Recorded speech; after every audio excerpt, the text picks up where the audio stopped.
Vamos ler juntos nessa noite de sábado, preparando-nos para as duas ceias de amanhã. Amém? Também para amanhã estarmos aqui nas duas ceias, orando pelos papais que receberam de Deus o dom de serem pais. Que sejamos pais semelhantes ao nosso Pai Celestial e imitadores do Pai Celestial. Aleluia. Leiamos juntos então Romanos capítulo 7. Porventura ignorais, irmãos, pois falo aos que conhecem a lei, que a lei tem domínio sobre o homem toda a sua vida? Ora, a mulher casada está ligada pela lei ao marido enquanto ele vive. Mas se o mesmo morrer, desobrigada ficará da lei conjugal, de sorte que será considerada adúltera se, vivendo ainda o marido, unir-se com outro homem. Porém, se morrer o marido, estará livre da lei e não será adúltera se contrair novas núpcias. Assim, meus irmãos, também vós morrestes relativamente à lei, por meio do corpo de Cristo, para pertencerdes a outro, a saber, aquele que ressuscitou dentre os mortos, a fim de que frutifiquemos para Deus. Porque quando vivíamos segundo a carne, as paixões pecaminosas postas em realce pela lei operavam em nossos membros, a fim de frutificarem para a morte. Agora, porém, libertados da lei, estamos mortos para aquilo a que estávamos sujeitos, de modo que servimos em novidade de espírito e não na caducidade da letra. Que diremos, pois? É a lei pecado? De modo nenhum. Mas eu não teria conhecido o pecado, senão por intermédio da lei. Pois não teria eu conhecido a cobiça, se a lei não dissera, não cobiçarás. Mas o pecado, tomando ocasião pelo mandamento, despertou em mim toda sorte de concupiscência, porque sem lei está morto o pecado. Outrora, sem a lei, eu vivia, mas sobrevindo o preceito, reviveu o pecado e eu morri. E o mandamento que me fora para a vida, verifiquei que este mesmo se me tornou para a morte. Porque o pecado, prevalecendo-se do mandamento, pelo mesmo mandamento me enganou e me matou. Por conseguinte, a lei é santa e o mandamento santo e justo e bom. Acaso o bom se me tornou em morte? De modo nenhum. Pelo contrário, o pecado, para revelar-se como pecado, por meio de uma coisa boa, causou-me a morte, a fim de que, pelo mandamento, se mostrasse sobremaneira maligno. Porque bem sabemos que a lei é espiritual. Eu, todavia, sou carnal, vendido à escravidão do pecado. Porque nem mesmo compreendo o meu próprio modo de agir, pois não faço o que prefiro, e sim o que detesto. Ora, se faço o que não quero, consinto com a lei que é boa. Neste caso, quem faz isto já não sou eu, mas o pecado que habita em mim. Porque eu sei que em mim, isto é, na minha carne, não habita bem nenhum. Pois o querer o bem está em mim, não porém o efetuá-lo.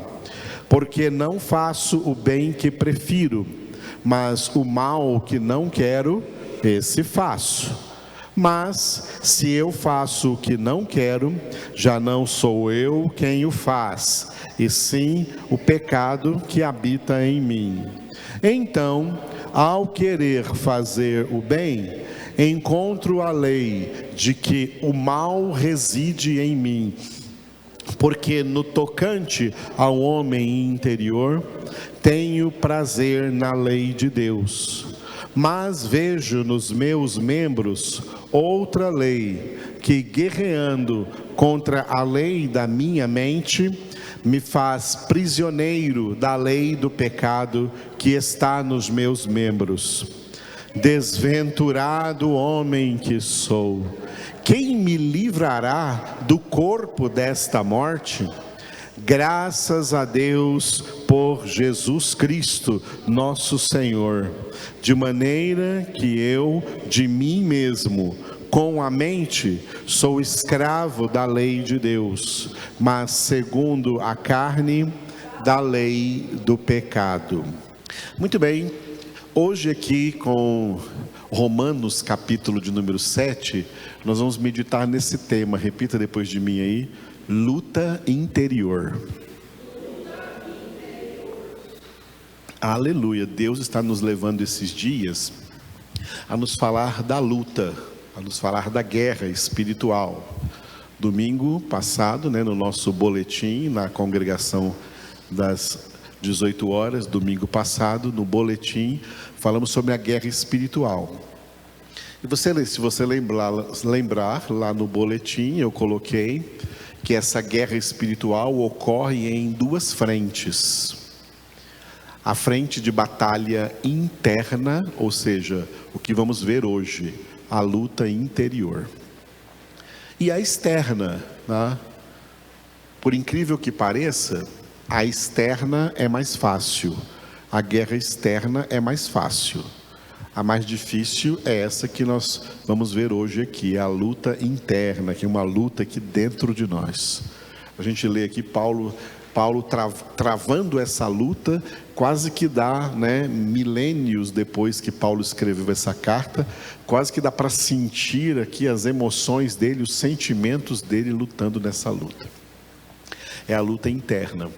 Porque a luta externa, a guerra espiritual externa, nós só nos tornamos vencedores nessa guerra externa na medida em que nos tornamos vencedores na luta interna. Sem ganhar a luta interior, não ganha a luta exterior, pode esquecer. A luta exterior tem dois elementos que eu coloquei no boletim domingo: a guerra contra o diabo e os demônios, é o que Paulo trabalhou conosco em Efésios 6:12. A nossa luta não é contra carne e sangue, mas contra principados e potestades do mal, contra os espíritos malignos neste mundo tenebroso, contra Satanás. Os filhos de Deus são os únicos capacitados por Deus e revestidos por Deus da armadura, capaz de lutar contra o diabo e os seus demônios e vencê-los em todas as circunstâncias. Só os filhos de Deus. Quem não é remido, quem não é filho de Deus, os demônios, o diabo domina tranquilamente sobre eles. E por isso que o apóstolo João escreveu em 1 João 5,19: sabemos que somos de Deus, mas o mundo inteiro, o restante da humanidade toda, jaz no maligno. Vocês já viram que a palavra jaz era escrita na tumba, no cemitério? Aqui jaz. Esse mundo aqui, esse mundo é como o nome de uma banda mundana que existiu por aí, nem sei se existe ainda, chama Sepultura. Esse mundo é uma sepultura, aqui jaz a humanidade. E o verbo jazer é a mesma coisa, é um modelo do verbo ficar, ou estar, né? Estar em algum lugar. Só que jazer é assim, estar em algum lugar do qual não pode sair, não consegue sair, só sai de lá se Deus tirar. Foi assim que Deus fez conosco, Colossenses 1, 13 e 14. Ele nos libertou do império das trevas e nos transportou para o reino do Filho do seu amor, no qual temos a redenção, a remissão dos pecados. Muito bem, então a guerra exterior tem esses dois elementos: contra os espíritos malignos, o diabo e os demônios, e também a guerra em favor, em prol da pregação do Evangelho de Jesus Cristo. Pregação essa que tem que ser temperada com o nosso testemunho de Cristo. Por isso são 2 versículos aí, né? Pelo menos 2, tem muitos mais, mas pelo menos 2, que é Marcos 16, 15, indo por todo o mundo, pregai o Evangelho a toda criatura. E Atos 1:8, recebereis poder ao descer sobre vós o Espírito Santo e sereis minhas testemunhas, tanto em Jerusalém como em toda a Judéia e Samaria e até os confins da terra. A guerra pela pregação do Evangelho é que faz de nós o que Jesus disse no Sermão da Montanha, Mateus capítulo 5, sal da terra e luz do mundo. Esse sal não pode perder o sabor de Cristo e essa luz não pode ser escondida, tem que ser, né, manifesta no mundo inteiro, porque Jesus nos deu essa ordem: o que eu vos falo aos ouvidos, publicai-o de cima dos telhados. Bom, nossa guerra exterior contra Satanás e os demônios e em prol da evangelização. Domingo no boletim nós vimos a guerra contra Satanás e os demônios, que é o que Paulo trata em Efésios 6:12. Aqui, hoje, em Romanos 7, vamos ver a frente mais importante e decisiva da guerra espiritual, é a luta interior. A nossa luta interior contra o nosso pecado, tá? O nosso pecado, que nós podemos dar a ele o seguinte nome, repita depois de mim: pecado pessoal. Cada um de nós é uma pessoa pecadora. Tem 2 tipos de pecadores: pecadores não convertidos. Sobre os pecadores não convertidos, o pecado tem poder, o pecado domina sobre eles. E pecadores convertidos, não é porque nós somos convertidos que deixamos de ser pecadores, não. Mesmo convertidos, continuamos a ser pecadores até o fim da nossa vida. Mas nós temos agora a obrigação, não só moral, como também espiritual, de não permitir que o nosso pecado domine sobre nós. Nós recebemos de Deus, pela graça, tudo o que precisamos para dominarmos sobre o nosso pecado. E o principal instrumento que nós temos da parte de Jesus para dominar sobre o nosso pecado pessoal é a cruz. Por isso Jesus disse: se alguém quer me seguir, negue a si mesmo, tome a sua cruz e siga-me. Essa cruz é a mesma citada pelo apóstolo Paulo em Gálatas 5:24.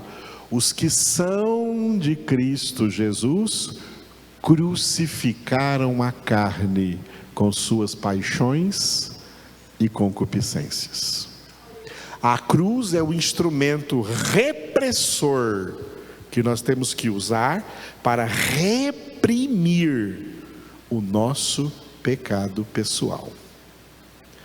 Porque, como eu afirmo aqui algumas vezes, não é o pecado dos outros que pode nos levar para o inferno, são os nossos próprios pecados. É o meu pecado pessoal, é com ele que eu luto na minha santificação. Outro nome da santificação é luta contra o pecado. Hebreus 12:4. Na vossa luta contra o pecado, ainda não tendes resistido até o sangue, até a morte. Isso aconteceu com o apóstolo Paulo, como nós lemos aqui nesse capítulo 7, né?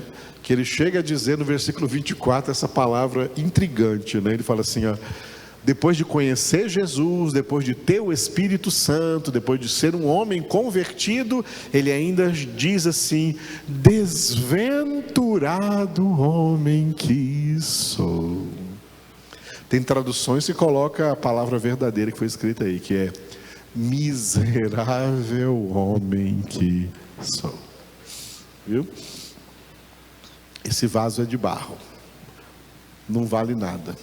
O que vale é o tesouro que Deus coloca dentro, que é Jesus.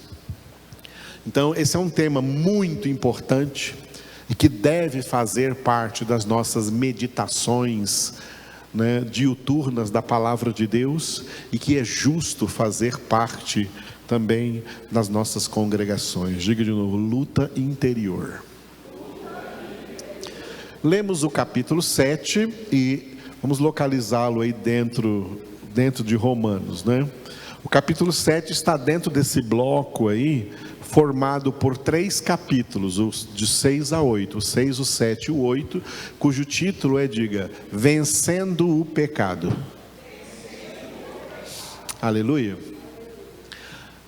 Quando fala desse tema, eu recordo para vocês o que eu já falei aqui alguns sábados atrás, dos 2 aspectos da salvação: o aspecto judicial e o aspecto moral. Para vocês guardarem, repita comigo: aspecto judicial, aspecto moral. O aspecto judicial é aquilo que nós jamais poderíamos fazer. Jamais poderíamos fazer. Jamais poderíamos dar diante de Deus nenhuma desculpa que nos livrasse da condenação eterna por causa do nosso pecado. Nós éramos e já viemos ao mundo sendo réus condenados por causa do pecado. Na nossa justificação, na obra da salvação, na nossa justificação, Jesus operou o aspecto judicial da salvação, tirando-nos do banco dos réus e sentando-se ali no nosso lugar, sendo condenado e crucificado em nosso lugar. Esse é o aspecto judicial, só Jesus pôde cumpri-lo. Mas uma vez que Jesus cumpriu o aspecto judicial, repousa agora sobre nós o aspecto moral. O aspecto moral é a nossa responsabilidade diante da obra da salvação. O aspecto moral, ele surge na nossa santificação. Na nossa santificação, nós temos, irmãos e irmãs, obrigatoriamente que ser cooperadores com Deus. Pessoas que operam juntamente com Deus, pessoas que trabalham juntamente com Deus na própria santificação, na luta contra o pecado para vencê-lo, para vencer o pecado. Amém? Entenda, ninguém se santifica sozinho. Nós dependemos totalmente de Jesus para nossa santificação, Como ele mesmo declarou em João 15:3: sem mim nada podeis fazer. No entanto, com Jesus, tendo Jesus, nós temos que trabalhar junto com Ele. Nós temos que trabalhar junto com Ele. A Bíblia fala assim, não entristeçais o Espírito Santo. Uma das maneiras de entristecer o Espírito Santo é não trabalhar na própria santificação. Deus quer trabalhar na nossa santificação junto conosco. Se nós não trabalharmos junto com Deus, se nós não participarmos com todo o esforço possível na nossa santificação, Deus também para de trabalhar. E aí não vamos ter santificação. E aí sem santificação, ninguém verá o Senhor. Quem não trabalha na sua santificação, entristece o Espírito Santo.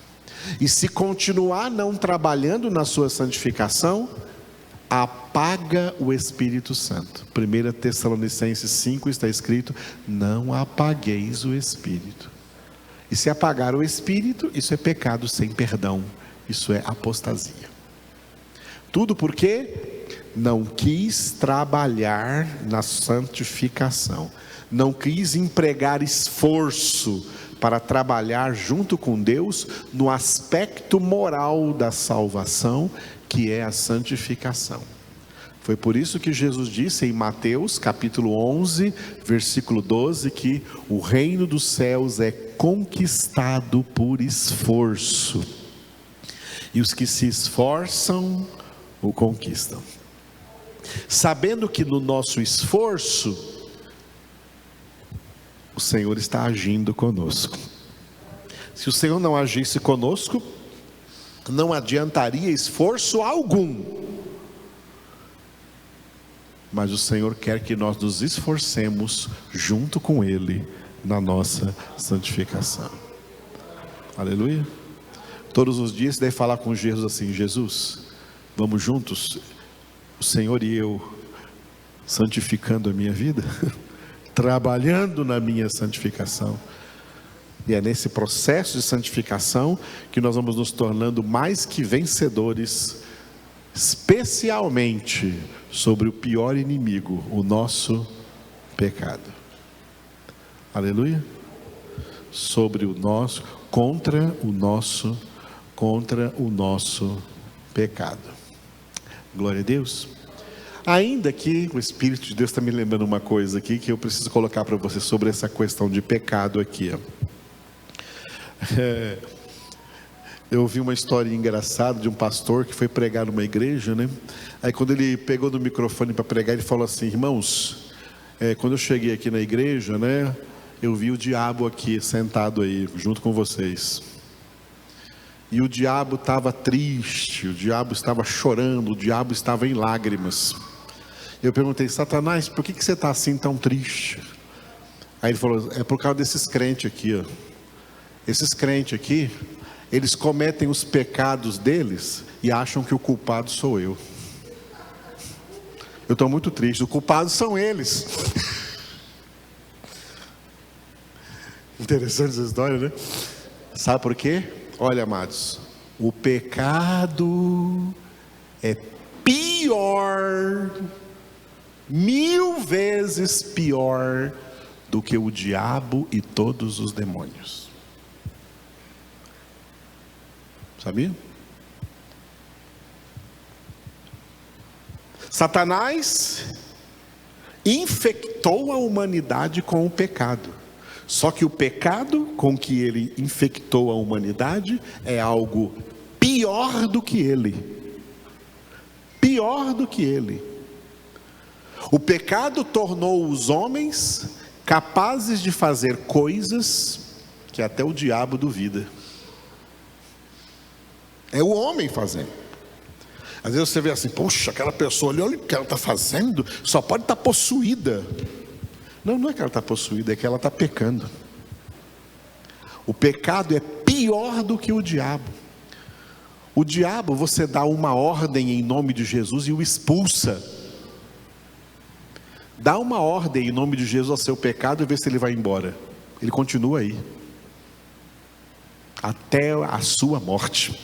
Você tem que lutar contra ele. O pecado é pior que o diabo. É por isso que a luta interior é a mais forte luta que nós enfrentamos pela nossa santificação. Glória a Deus. Entendeu isso? Deus nos deu armas para vencer o pecado. Vamos meditar nisso nas Escrituras. Bom, esse bloco aí então, do 6 ao 8, é vencendo o pecado. Esse bloco está dividido assim, em dois segmentos, assim, do capítulo 6, versículo 1, até o capítulo 7, versículo 6, diga, oferta da santificação. Ou seja, um dos elementos importantes que tem que acontecer para nós vencermos o pecado é não oferecer mais nossos membros, nosso corpo, nossa mente, nossa vida, nossa alma para cometer pecados, seja quais forem. Pelo contrário, oferecer-nos a Deus para ser santos.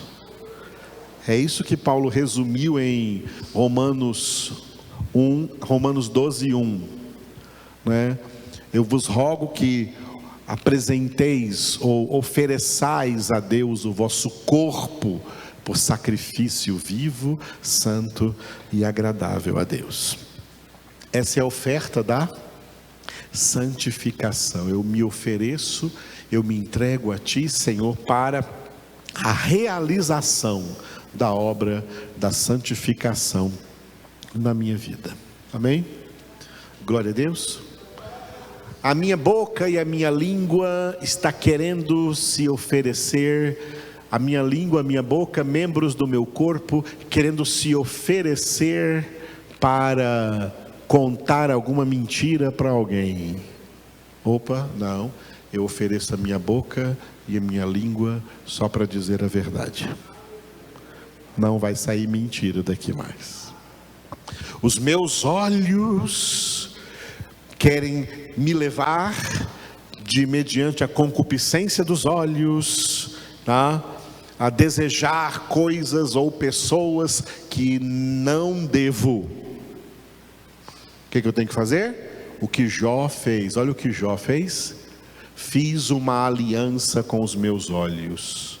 Jamais os colocarei sobre nenhuma donzela, para que eu não perca a bênção do meu Senhor. E como Davi, no livro dos Salmos, portas adentro a minha casa, terei coração puro, terei coração limpo, não colocarei coisas injustas diante dos meus olhos. Eu não vou oferecer mais os meus olhos ao adultério, eu não vou oferecer mais os meus olhos à pornografia, eu não vou oferecer mais os meus olhos à cobiça. Eu vou usar os meus olhos para enxergar Jesus aqui na palavra, meditando nela de dia e de noite. Isso é a oferta da santificação. Eu dei exemplo aqui da boca, língua, olhos. Isso vale para todo o seu corpo, isso vale para todo o seu cérebro, para toda a sua mente. Eu não quero mais que a minha mente seja oferecida para pensamentos maus ou errados. Eu quero que a minha mente seja renovada e tomada pelos pensamentos de Deus, seja instrumento de justiça e instrumento dos pensamentos de Deus. Interessante, é isso que Paulo trabalha aqui do capítulo 6 para o versículo 6 do capítulo 7. E aí, capítulo 7, versículo 7, até o final do capítulo 8, diga, pecado inerente. Ou seja, é imprescindível que na nossa luta contra o pecado, nós tenhamos consciência de que o pecado habita dentro de nós. Como tem gente, muita gente, viu?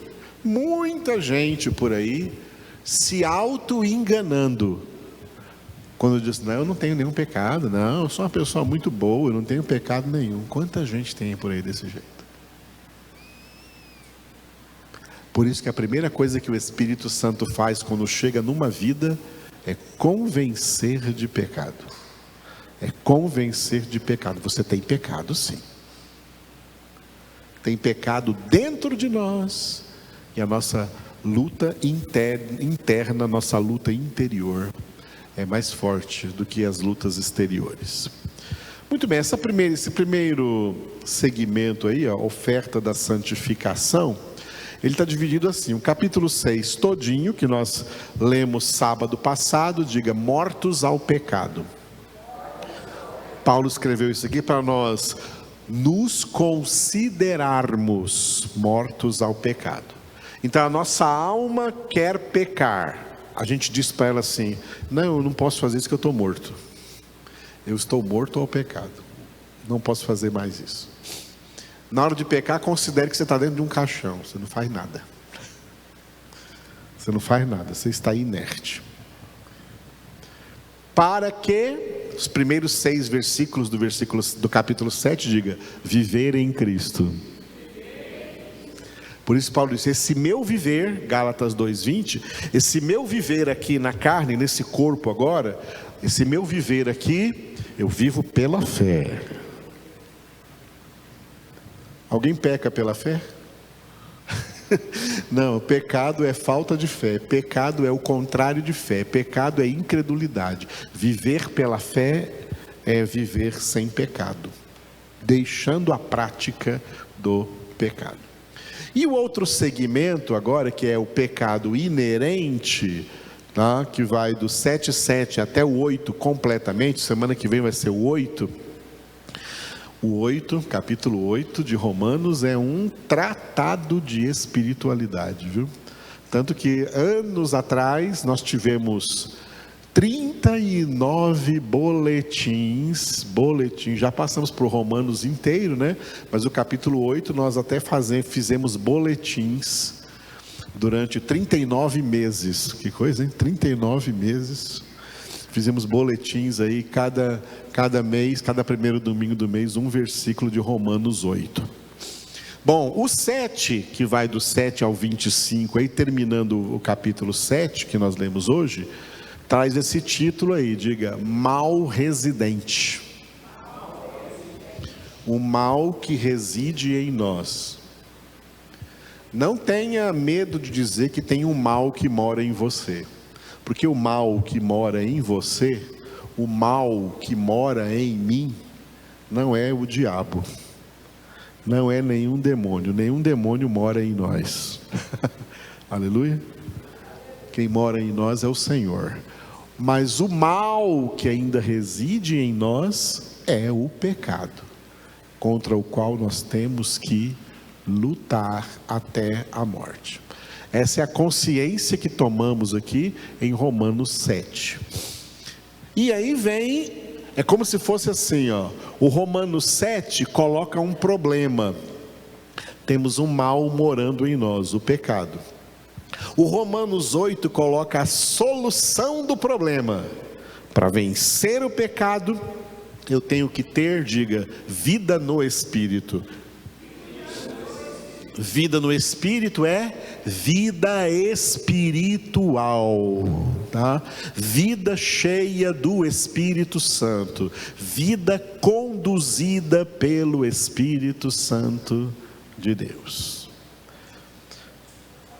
O que significa ser? Eu já preguei sobre isso há algum tempo atrás, né? Especialmente quando estávamos em Efésios, nas quartas-feiras.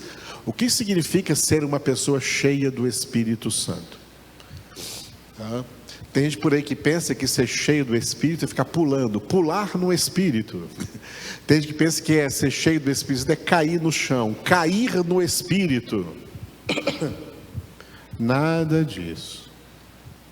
É viver no Espírito, é andar no Espírito, é orar no Espírito, é perseverar na vida espiritual.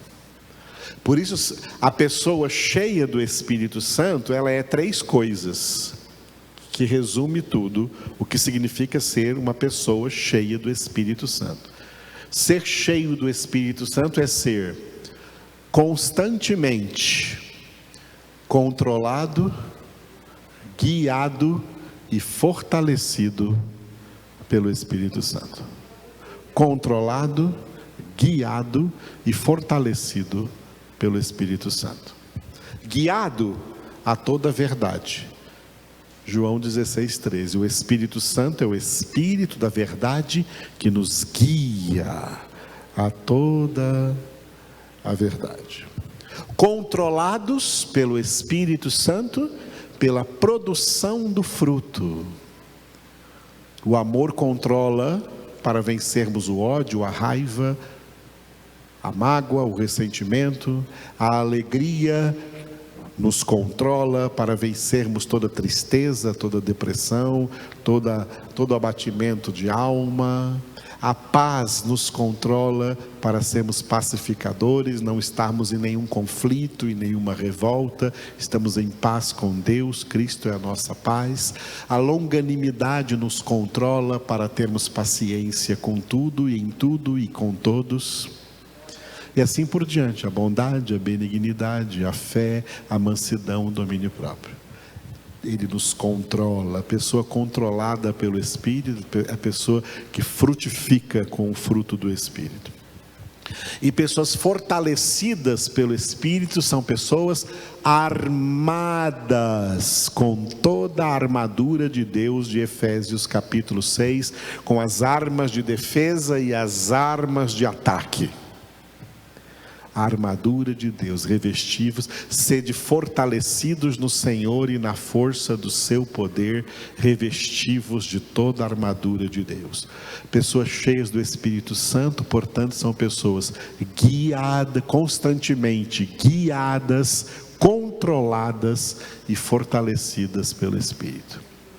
Pessoas que não são guiadas pelo Espírito, são guiadas pela sua própria carne, cego guiando cegos. Pessoas não controladas pelo Espírito são pessoas descontroladas, desequilibradas, que vão dar muitos problemas para si mesmas e para os outros que convivem com elas. E pessoas não fortalecidas pelo Espírito serão pessoas sempre vencidas e derrotadas pelas suas próprias fraquezas.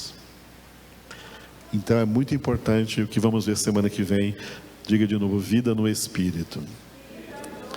Terminando hoje o Romanos 7, falando sobre esse mal residente, do versículo 7 até o versículo 25, nós temos 2 partezinhas aí. Do 7 ao 23 é um desenvolvimento, uma espécie de desenvolvimento, onde Paulo vai colocar aí, diga, leis contrárias.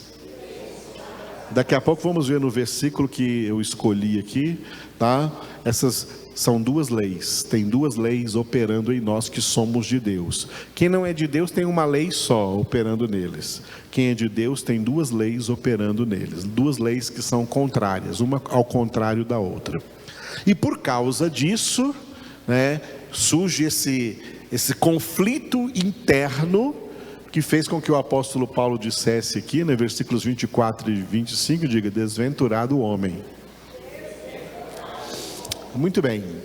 Essas leis contrárias são bem citadas por Paulo aqui no versículo 25, que eu resumi assim, tá? Não coloquei todo o versículo, só o que diz a respeito dessas 2 leis contrárias. Eu leio e vocês repitam. Paulo disse assim, o que cada um de nós também pode dizer. Eu, de mim mesmo, com a mente, sou escravo da lei de Deus, mas segundo a carne, da lei do pecado. Vocês.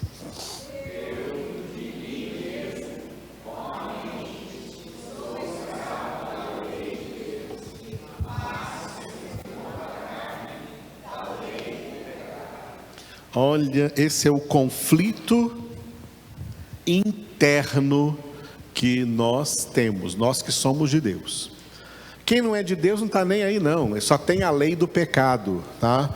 Ele só tem a lei segundo a carne, só tem a lei do pecado, e eles vão ladeira abaixo, movidos pela lei do pecado. Eles vão seguindo aí o curso desse mundo, Efésios 2:2, segundo o príncipe da potestade do ar, do espírito que agora atua nos filhos da desobediência, porque o diabo e os demônios têm legalidade para agir em quem não é convertido, porque a única lei que opera neles é a lei do pecado, e eles não conseguem se livrar da lei do pecado, como nós não conseguimos aqui nos livrar da lei da gravidade.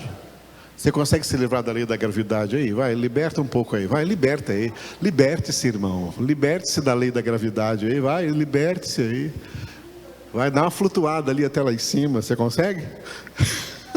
Por mais leve que você seja, não consegue livrar da lei da gravidade. Quem não tem Cristo não consegue se livrar da lei do pecado, é levado por essa lei, estou rindo aqui que eu estou lembrando da minha mãe agora, que quando eu era pequena ela me chamava de levado. Que menino levado, era só levado, fazer o que não prestava. Então, quem está no mundo é levado, por essa lei, levado pela lei do pecado. Ele não tem como ser diferente, como nós não conseguimos aqui flutuar, nos livrar da lei da gravidade. Não consegue, o pecador não consegue se livrar da lei do pecado. Mas quando ele é convertido, ele recebe outra lei, a lei espiritual, a lei da palavra de Deus. A palavra de Deus entra na sua mente, por isso com a mente sou escravo da lei de Deus. A palavra de Deus entra na sua mente para renovar a sua mente. A lei de Deus é escrita na sua mente, só que a lei do pecado ainda está aí. E agora tem duas leis contrárias dentro de você. A lei do pecado quer te levar para o pecado, mas a palavra de Deus que o Espírito Santo já escreveu na sua mente, para você ser carta viva de Cristo, está dizendo, não faça isso. Isso está errado, não faça isso. E você tem então que usar o fruto do Espírito, o domínio próprio, e dizer não para o pecado e sim para a palavra. Obedecer à lei de Deus, desobedecer à lei do pecado. É por isso que existe o crente carnal. Quem é o crente carnal? É aquele que tem essas duas leis, mas ele faz o contrário. Ele desobedece à palavra de Deus e quer continuar obedecendo à lei do pecado, quer continuar obedecendo à carne, por isso ele é o crente carnal.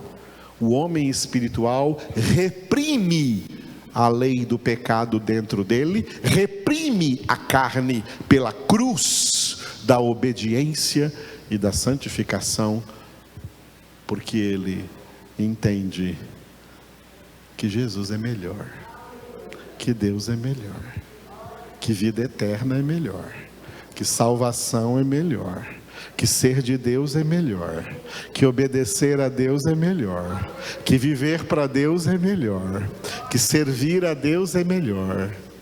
Ser instrumento de Deus é melhor do que ser instrumento do diabo. É melhor ser de Deus. Aleluia. Essas duas leis vão ficar dentro de nós até a morte, para nós combatermos contra a lei da carne, contra a lei do pecado. Como?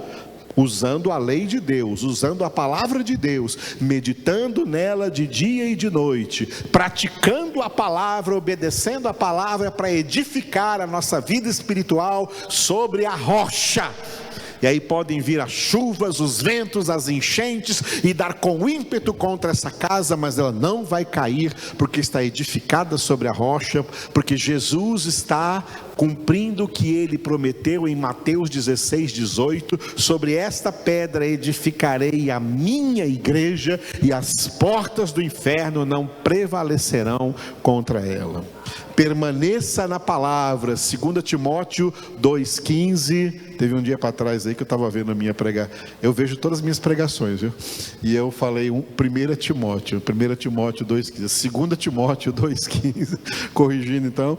Paulo dizendo assim para Timóteo: olha, procura apresentar-te diante de Deus aprovado, como obreiro que não tem de que se envergonhar, que maneja bem a palavra da verdade.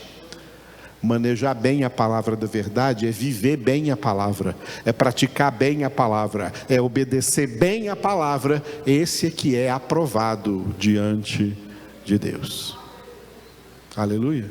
É na palavra. Por quê? 2 Timóteo 3, 16 e 17.